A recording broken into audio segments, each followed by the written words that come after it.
Afternoon, everyone. Again, welcome to our San Diego Veterans Group podcast for this afternoon. Today is Monday. It is the last day in June. This is June 30th. So we're moving on into July. Um,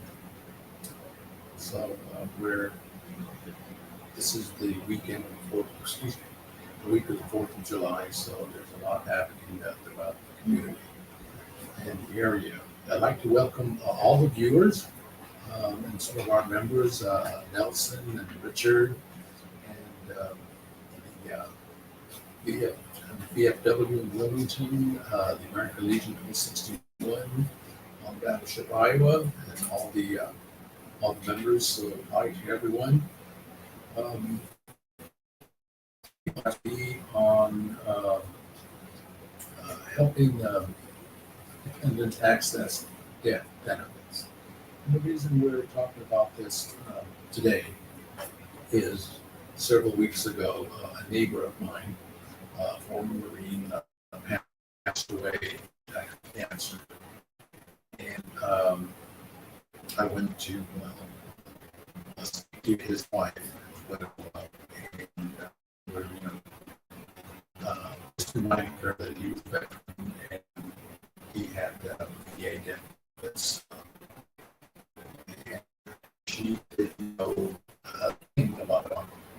And unfortunately, for many dependents, they have no information about the VA death benefits.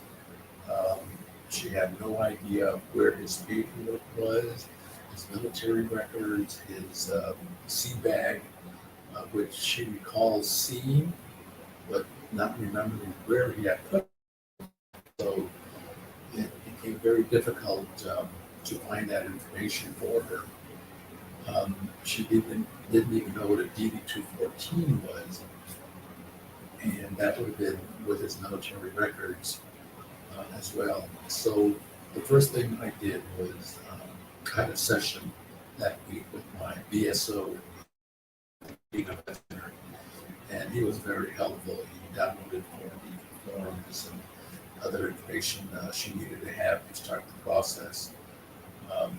But it's just sad that these benefits are there, they're accessible, and why the veteran, many veterans, not their but their spouses, their loved ones, so that in the event of an emergency, sudden death, or a death that occurs um, over time, um, these benefits are there, and it would be most helpful if that information was readily available once the veteran passes.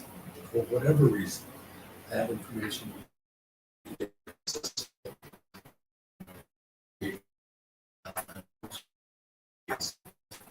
Today we're looking on what the dependents can do, what the veteran can do in advance, so that their loved one will receive the help that's available. So I presented her with the paperwork she needed to have. There was not much I could do. It's up to the dependent to follow up. And luckily, the brothers and sister from the deceased veteran Marine were there to help her. And they did go through the paperwork. They found her the DD-214 form, and other burial information that was readily available to her and that she could access. So when I went to the service, everything had gone through. Apparently it worked well for her. The VA came through. They had a Marine escort, Marine burial ceremony burial escort that was present. They uh, did the flag folding, very Marine-like, very professional, and presented the flag to just the flag to the and it went real well. I thank them for being there for their comrade, and they did an excellent service. and they were thankful for that. They were also invited to go to the reception area with the sailboats and people, but they had to report back to their base. So this ended well. For many families, it doesn't end this well. There's a lot of unanswered questions. Their hands are tied on regarding what to do. So we hope this session is helpful. And but the main catalyst here is you, the veteran, has the opportunity to be able to access these forms, familiarize yourself with these forms. So when, heaven forbid, there is an event where you leave, you have to leave the earth, you pass away, your spouse will be able to handle this, or friends of hers will be able to help them manage this process. Um, so Terry, jump in at any time. I used to work at a mortuary, and they were helpful, by the way, as well, um, providing. And well, before I get to that, let me just tell you some of the items you want to need, or what's available to you. You can go to va.gov and hit dependent forms, death forms. So the links will pop up right away, so you'll be able to access those forms.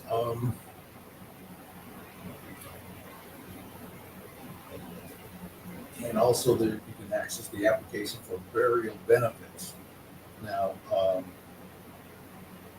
the veteran was going to be cremated, so of course the family had the option of retaining the ashes, or have them buried with the marker at one of the national cemeteries. Riverside would be not the closest, but the other one would be Los Angeles National Cemetery, um, close to the West Los Angeles regional office. There's also one in San Diego. It's right off the shore of, I can't remember the name of the cemetery. It's also a veteran cemetery as well. Is that the one off Rosecrans? Yes. I believe it is Rosecrans. That would be Point Loma. Point Loma, yes. So as a suggestion, I don't mean to interrupt you, George. No, go ahead. You can jump in. To do this more in a complete and not so stressful manner. I'm sorry I'm off camera right now. I'm having trouble with my camera stand. So anyway, it's good to get a file and put everything in there, like the DD-214, the birth certificate, the service record, if you have any. If you have all that stuff together, it's actually a lot more easier, because when your spouse goes to the funeral home, they're going to have to present that anyway. And also, to make it a lot less harder on your survivor, don't make your wife go and call the National Cemetery. Let the mortuary do that. That's their job. They will do that for you. However, keep in mind, the Riverside National Cemetery is almost full. I don't know if it's almost full now, but it was almost full when I was looking for the mortuaries. So keep in mind all that stuff. If you want to go to a local cemetery, that's fine too, but keep everything together, because the mortuary is going to have to look at your forms, and you're going to have to turn them into the VA so that you can get what is coming to you. Anyway, I just wanted to throw that in there. I'm sorry, George, go ahead. No, that's perfect, Terry. The segue right into the information you're going to, the dependent will need the social security number or file number of the veteran. Unfortunately, for the deceased, boots on Vietnam veteran, stationed both Da Nang and Phu Bai. you need a repair wing there. And as many times as we try to encourage him to go to the VA, denied leadership of the VA, and perhaps even his cause of death may have been related to exposure to Agent Orange. I'm not going to disclose what the cause of death was or any names here, other than just say veteran or Marine.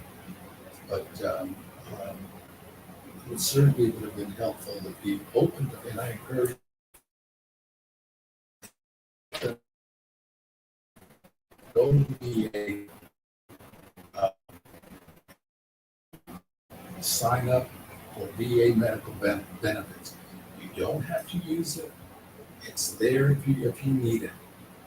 What's important is you're on record for being registered at the VA for medical services. And if you open up cases, then you'll be on record as having access to the hospital as well as opening up cases. Jerry, go ahead. I just wanted to add, if you happen to go to Long Beach, the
Date of burial, so the VA will know when the burial is going to occur. Now, go ahead. the mortuary will know the date of the burial for you. They should, like I said, hand that to everything should be handed to the funeral director, and the director should be able to take care of all that for you. But it's good to know all this, because if you don't have the paperwork, the mortuaries do as well. However, it makes it a lot more easier. You don't have to sit there and you're in pain, and nobody likes to be in that position. So just as a rule of thumb, it's better to be prepared than not prepared. And that's just my opinion, and it makes it a lot easier. Go ahead, George, I'm sorry. No, but that's important because one of the person may also need to provide copies of these documents. Veterans death certificate, including cause of death. This will come from good. That'll come from, the death certificate is ready, it will come from the County of LA. The County of LA will turn it over to the mortuary, but then, gosh, it depends on what's happening, anywhere from 2 to 3 weeks. Sometimes you get it a lot sooner than that, and you have to go back to the mortuary and you have to pick it up, Yeah, there's oftentimes some extenuating circumstances, like the funeral service may not know the cause of death because the what do you call the county? I haven't seen a doctor in 45 days. What happens is the doctor will come out and do an examination. And if the coroner deems that it's fine, then he signs the paper. But he has to sign the paper if and when he sees the deceased. If not, that's when you have to wait till they make the decision. And that's where the time factor comes in.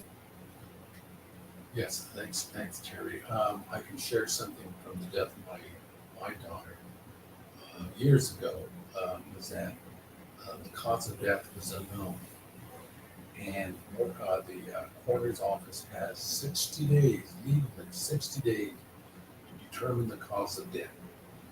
Um, so that's what it took, was 60 days. On the sixth, after 60 days, we found out what the cause of death was.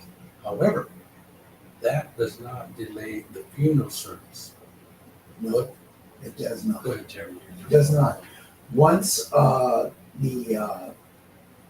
it's in the hands of the coroner, you can go ahead and do the service. You can do everything that is needed to be done for your loved one. It doesn't matter.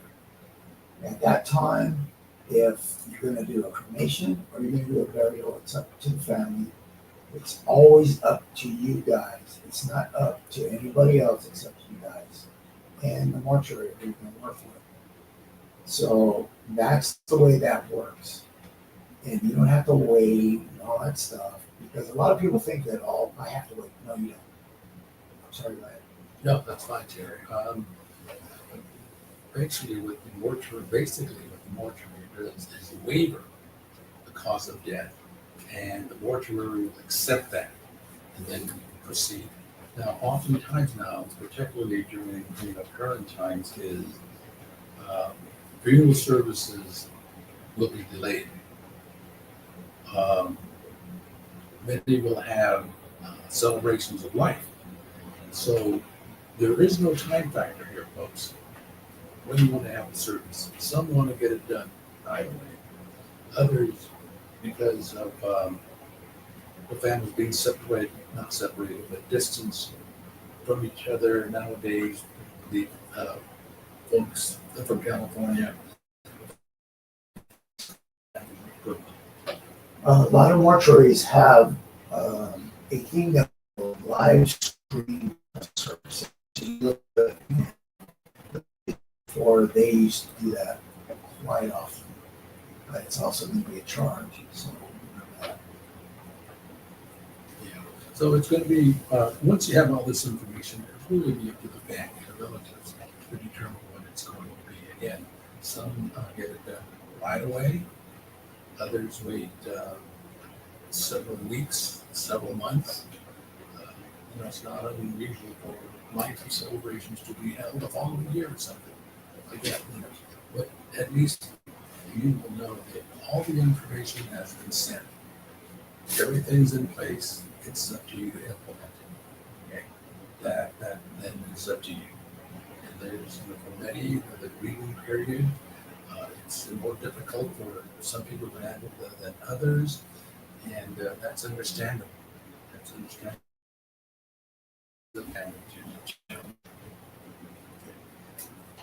Again, this is for the mortuary can be really helpful, really helpful. Date of burial, if there's going to be a regular funeral. About 2 weeks ago, I attended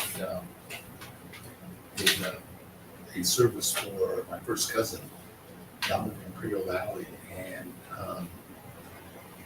they were also not aware of the death benefits for their loved one. My cousin was a veteran of the Army. So I was surprised that at the service there was no flag presentation, any ceremony. So when we got to the cemetery, lo and behold, there was the local American Legion came. It was kind of like a ragtag kind of thing. They showed up. They had on. They brought the person was the bugle, the taps. They were all there, and they did a magnificent job of providing that service that presenting the family with the flag. The flag was already folded, so it wasn't like the service for the Marine veteran. I guess maybe that's a little bit different. But still, it was very honorable and respectful for the veteran. But again, it's it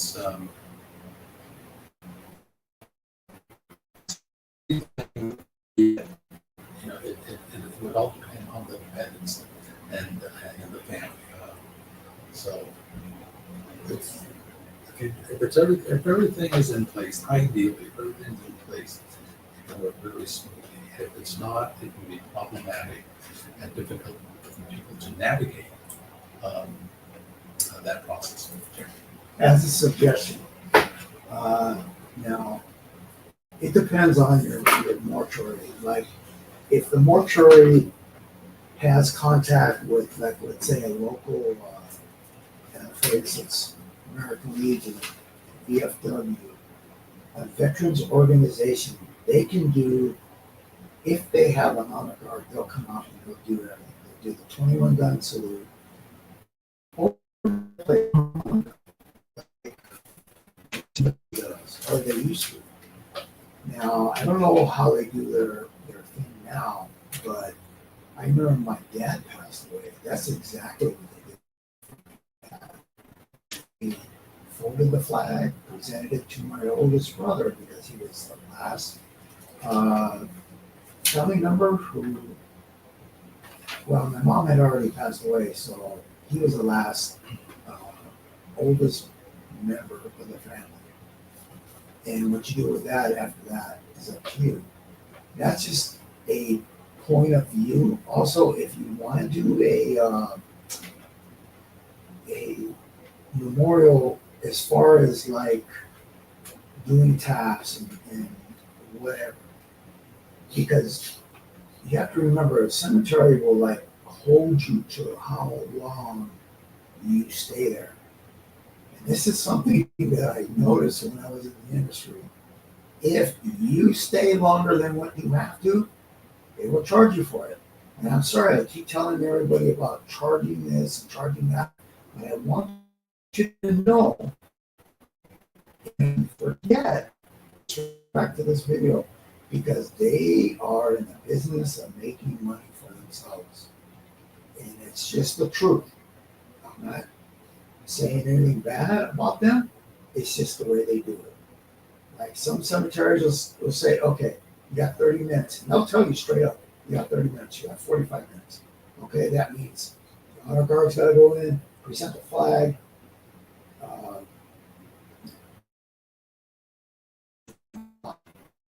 A lot of times, a Marine honor guard will not stay for the reception, only because it's just not customary. If somebody in the honor guard who's that person, then they'll do that. But that's just to let you know.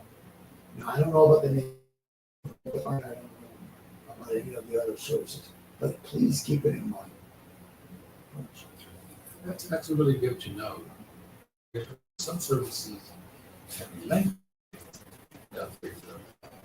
Mass, not necessarily at the church, but once you get to the cemetery, they do have services at the cemetery. The priest will come, and it's a long-winded priest. It takes some time. I could tell you about long-winded priests.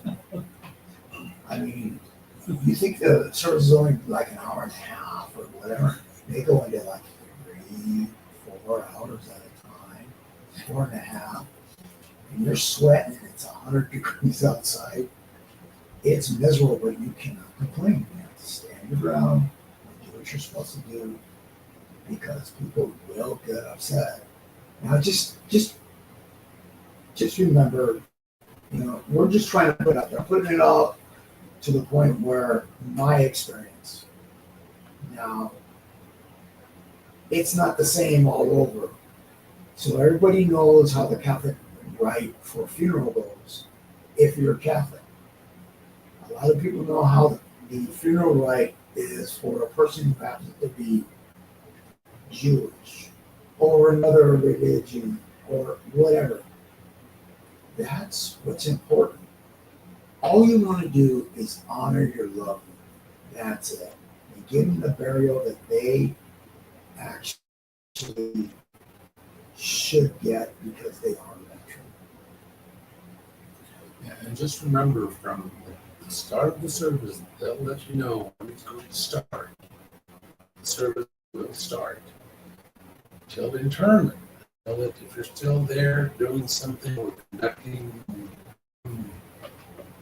service other than what was intended, it's until they bury that person, right, Johnny? Yes. If you delay that, then, that's labor.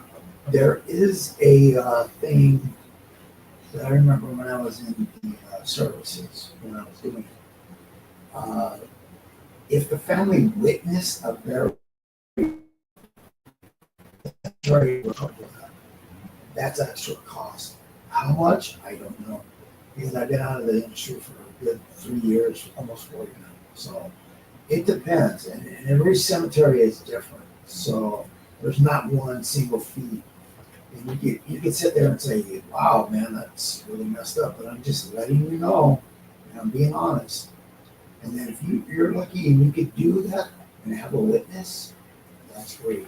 However, the longer you stay, the longer it takes for them to do the job. Just let them do the job.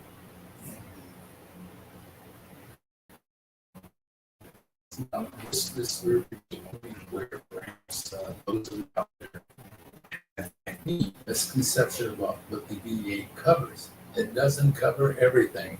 Like Terry said, from start to finish, the VA isn't involved in that. No, it's not involved in that. The VA will do a couple things. One, if there's a marker for the grave, get the marker. The marker is either a flat piece of metal with the deceased name on there, the date of birth, and if I have my dad, best friend, my husband, what have you, they'll pay for that. However, if you go to put the plate on the grave, you're going to have to go through the cemetery to do that. The cemetery will have a setting fee. The setting fee is up to the cemetery wherever you go. They'll tell you how much, $80, but it's not $80. I'll tell you right now. Even I didn't know that. Yeah. So anytime it does that, they'll charge you for it. If it's in a mausoleum, they'll charge you even more for that. If you're going into a mausoleum, if you are cremated, it's almost the same as mausoleum to the crypt or the air. I'm sorry, I apologize. But that's where they make money. Like I said earlier, you're in the business of making money. So just keep that in mind. But to make it more easier on yourself, get a funeral that you already have made up, already made arrangements, whatever. That's actually the most easiest way to do it. You wouldn't have to go through a lot of problems. And it's not as stressful on a person. It's not as hard on a person. And the hardest part is sitting down with your family and talking it over because nobody wants to talk about it. Everybody's stubborn. No, I don't want to talk about that. No, they can't imagine that the loved one is gone. But if you're going to face it for what it is, while the person is still here, while the person is able to sign a contract, able to sign a paper. Because you're going to have a lot more to do after he's gone or she's gone, such as your home, there's money, there's a lot of stuff that's involved. Bank accounts. Oh, ton of stuff. And I know nobody likes to talk about it, but it's very, very important. Even if you're single, but you have family living away from you, even if you're single, remember that.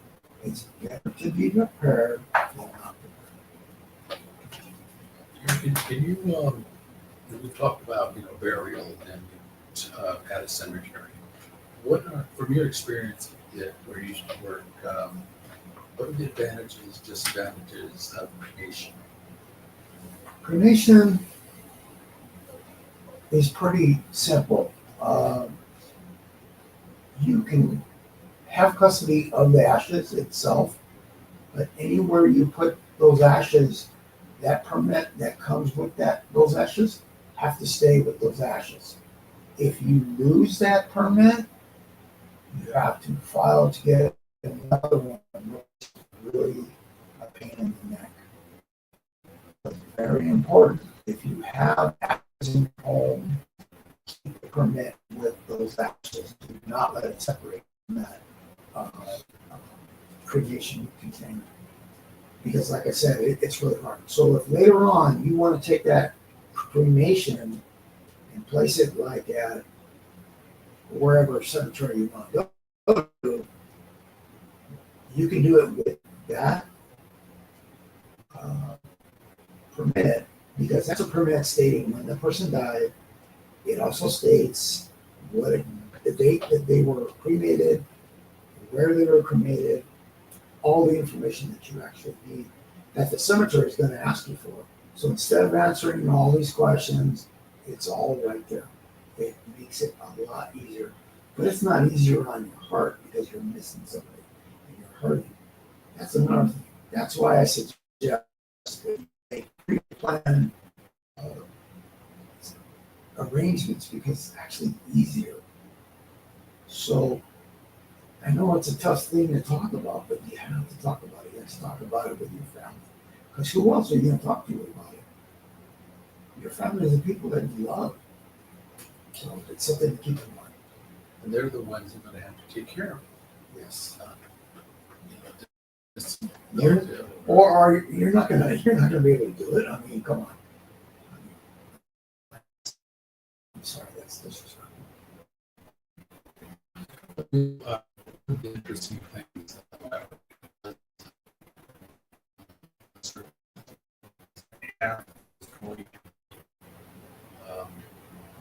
with his wife who passed away years ago, and the other half at another cemetery where he grew up. So how was that handled? I've done that. I took some ashes to a site that the family wanted. Spread the ashes. Well, you're not supposed to do that. First off, what I'd like to say is it was on Native American land. And so you take what they do is they take it in half, put it in half. One half goes to the graveside, another one goes to the other. Like, I don't want to say first wife or anything like that. But like, let's say, with another, do is they dig a graveside up and they put ashes in that graveside on top of where it's at. So then you put a marker or whatever, if you want to put a marker, then you put a marker. That's how that's done. You just separate the ashes, take half, go to one side, go to the other. Right, that's good to know. Information, so that you have folks, the different arrangements that can be made for the deceased veteran. One of the things that you need to have is the final resting place. And Mayor, can you address that? Final resting place is the cemetery that where you want to bury your loved one. That's very important. I I would go into some cemeteries, but I don't want to get involved. So wherever cemetery, you have to make those arrangements when you buy the property. A lot of places will ask you to purchase the property. And you actually own the property that where your loved one is at. So after you see the funeral home, you get the arrangements for the preparation of the deceased before services. Then you gotta go to the cemetery, whatever cemetery, wherever it's at. They will tell you what is required, what isn't required. That's your second stop on that day, and you have to remember that. Okay, as much as you don't want to do it, and you're in pain, you have to do it. And I'm just being real. So that's how you do that. Uh, Now, how you do it is up to you. You cannot stop and say, well, I'm going to go to one. Because everything is fresh in your mind. The funeral home already called the cemetery to let them know, hey, this family is coming. The Smith family or the Jones family is coming. They want to bury a loved one. Okay, fine. They know you're coming. When you knock on the door or go in the door, they know exactly who you are, and they will take all your information and then go from there. Okay. Now, for the loved one who can't find their the veterans needing to go to a SO, that's Veteran Service Officer, either at VA, Medical Center in Long Beach, or any of the vet centers. There's the Gardena Vet Center, Gardena. Also, here in Pedro on 3rd Street, at the county service building, there is a veteran representative that comes every Tuesday from 9 to 5, I believe. So you can access the VSO representatives to help you fill out the paperwork if needed, and or filling out the paperwork to get a copy of the DD 214. I wanted to mention one thing about that. So you tell the people at the VA or whatever, hey, I need this for a burial. My father, my mother, my brother, my sister, whatever, and they'll ask you when is the funeral. Oh, it's Thursday. Okay. What they can do is they'll find that DD 214 and they'll print you out a copy or a couple of copies, added to you at the same time. That's the way they do it at the VA. Everybody places it.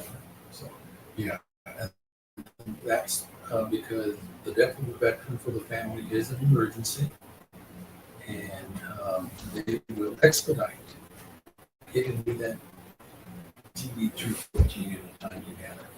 But the best thing to do, of course, is to have it in advance. Have a copy of copies of your DD 214. I'd like to mention one thing. There's a website on the internet. It's called VetRex. That's another site that you can go to. And you write them and you let them know everything about, and even if you want to get your own DD 214, write everything down. You fill out a form, within a week you have a DD 214. So to prepare, like I said, to get all your paperwork in one file, that is the best thing to do for you. For yourself, for your family. Or you want your loved one.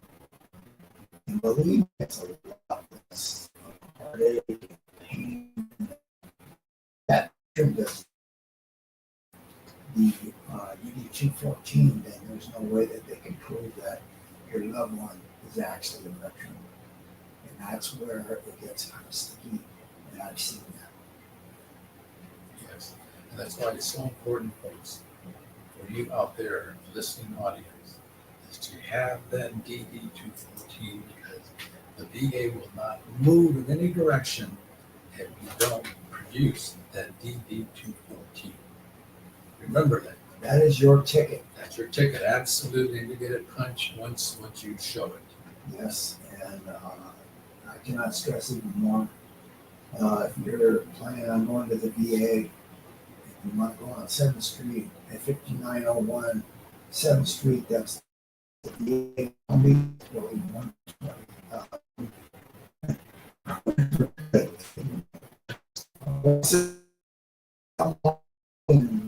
Science and administration, in their 14.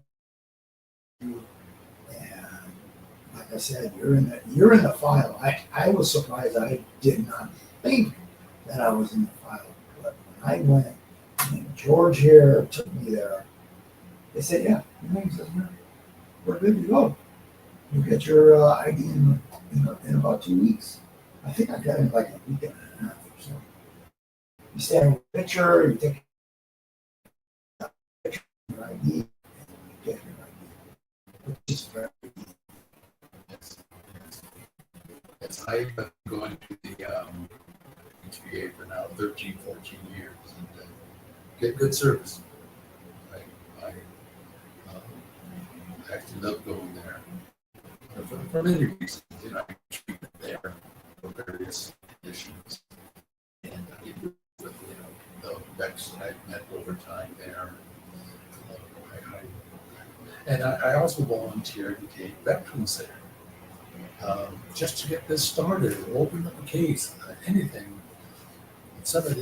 There's several neighbors who are former Marine, and I'll tell you, they're the most bull-headed, hard-headed kind of guys just to get the ball rolling. Then, oh, come on. They're not. For me, the person who got me to go to the VA and open up a case, I actually didn't go to the VA. I went to the Joint Forces Joint base down in Los Al, and he kicked my behind to get there. I go willingly to take you one way or the other to a hog tie you want to take you. So they work the opposite way. But, just got to offer strong encouragement. And of course, if they say no, you have to honor that. Yeah. You have to honor that. Folks, that's all I have for today. Please join us next time. I will have a guest speaker. I'm not sure. But Terry will let you know in advance. The subject for the discussion and or the guest speaker will be. All right. Thank you very much for joining us, and we will see you later. Have a good day. Bye. Hey, that was good, Terry. That was